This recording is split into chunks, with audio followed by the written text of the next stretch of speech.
Dear Motorsport-Magazin friends and Formula One fans, we have some breaking news to report. On Thursday afternoon, Ferrari announced that Charles Leclerc has extended his contract with the Scuderia. Of course, this comes as no great surprise. Team boss Fred Vasseur had already revealed at the Ferrari Christmas party that the aim was to sign the contract before the start of the season. Now, of course, the question is being asked from two sides. Was this the right decision? On the one hand, of course, from a Ferrari perspective, Charles Leclerc is a really fast driver, but also prone to mistakes.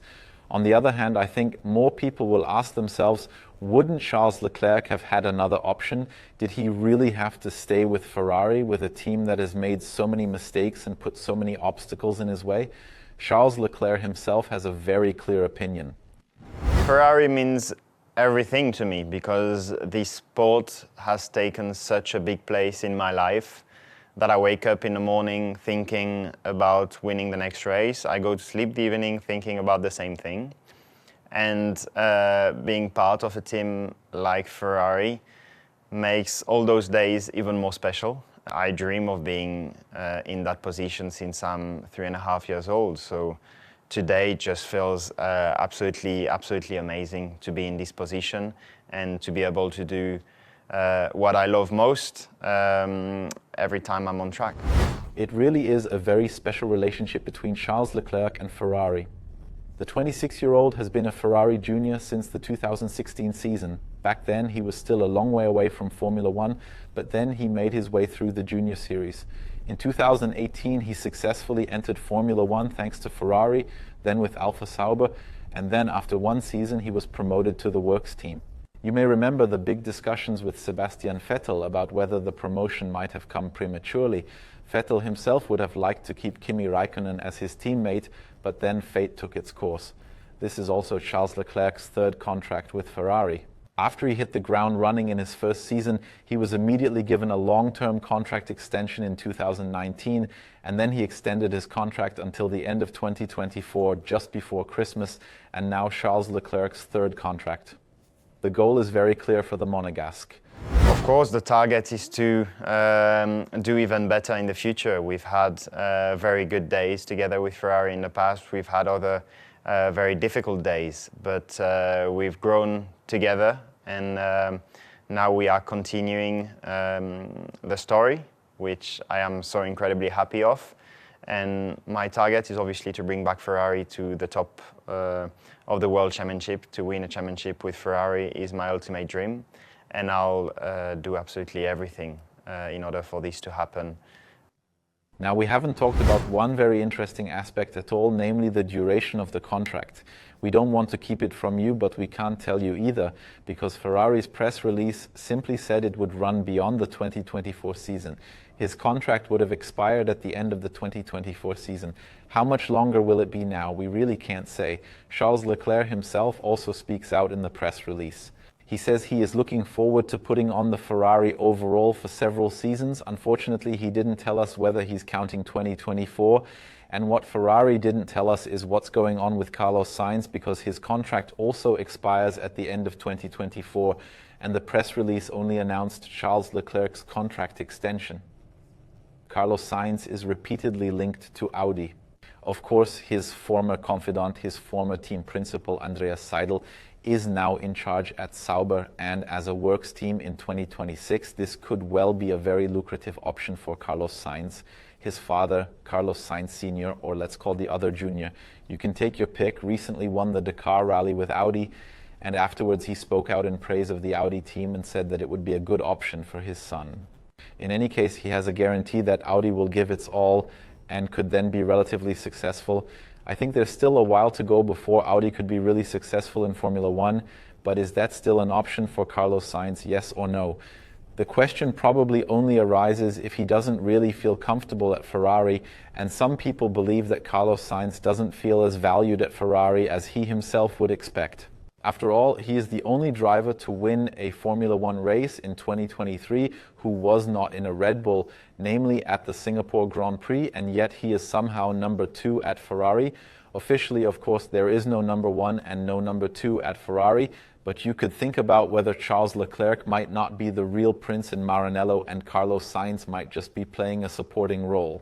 I believe that such factors will play a major role in Carlos Sainz's decision, but it could also be that a press release will arrive in the foreseeable future, because if you have a Ferrari contract in front of you, you have to think very carefully about not signing it. Ferrari has at least extended a contract. The personnel planning is halfway done. At Motorsport-Magazin, well, maybe it's halfway done, but we're looking for reinforcements again. Maybe we're looking for you, if you like recording videos in front of the camera, like news videos or talk videos on the couch next to it. For those who don't know it yet, we have our own talk channel here on YouTube. Then you can apply to us. If you don't like being in front of the camera and prefer writing, no problem. Why not take a look at an internship with us here in the editorial department? Information can be found at jobs.motorsportmagazine.com, and most importantly, everything is here at our site in Graz. Let's get back to the driver market. 2023 was the most boring, silly season in Formula One history. Not a single change from the 2023 season to 2024. Now things could get a little more exciting as numerous contracts are finally coming to an end, you could almost say, including that of Sergio Perez. This was probably the cockpit that was discussed the most last season. Now the time has actually come, his contract is coming to an end, and he is of course in the hot seat. So it's going to be really exciting, but not just at Red Bull, it's also exciting at Aston Martin. Fernando Alonso had signed for 2 years, now he's going into his second year, and Mike Crack, the team boss, has already hinted at it. Clearly from Aston Martin's point of view, they want to extend. Does Fernando Alonso want the same? The next few months will show. An exciting question. With Lance Stroll, it simply depends on whether he and his dad feel like it. On the other hand, things could get exciting again at Alpine. Esteban Ocon's contract is definitely coming to an end. Nobody knows for Pierre Gasly. It runs until at least 2024, but it's also possible that it will run beyond that. It's the same with Alexander Albon. It's not clear whether he still has a contract for 2025, yes or no. With Logan Sargent, we can say with certainty that he will have to prove himself again in the 2024 Formula One season, because of course he's also in the ejector seat. With AlphaTauri or the Racing Bulls, it's almost standard for both drivers to fight for their future. Yuki Tsunoda and Daniel Ricciardo only have a contract for 2024. Incidentally, the same now applies to Alfa Sauber or Stake. Valtteri Bottas originally had a 3-year contract that expires at the end of 2024, and Guan Yu Zhou has once again saved himself for another season. The same applies to the Haas drivers. Kevin Magnussen had to wait, but his contract was extended. Nico Hülkenberg didn't have to wait, but might even have liked to go elsewhere, but Haas took up the option there too. That's why both drivers are still driving in 2024, but after that both contracts expire, so you can see there's a lot going on. If we now look at the driver market for 2025, we have to say one very exciting thing. 2025 could be a real transitional year, and I don't want to shout about it, but it could actually be that we have another relatively boring, silly season. Why? 2026 will be the big change, and if we look at the contracts that have been signed recently, Charles Leclerc, as we discussed at the beginning of the video, signed in 2019 until the end of 2024. Max Verstappen is still under contract with Red Bull until 2028. Lando Norris also had a long-term McLaren contract a long time ago and then extended it again until the end of 2025.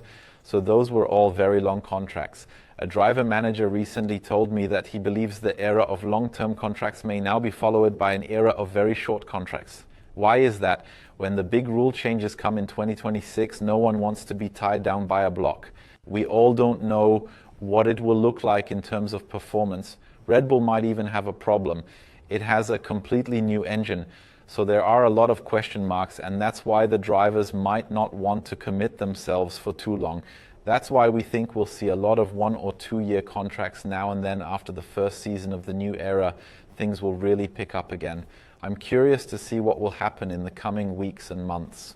But I'm even more excited to hear your opinions. Who do you think should go where? Who do you think will move where? Feel free to write it down in the comments.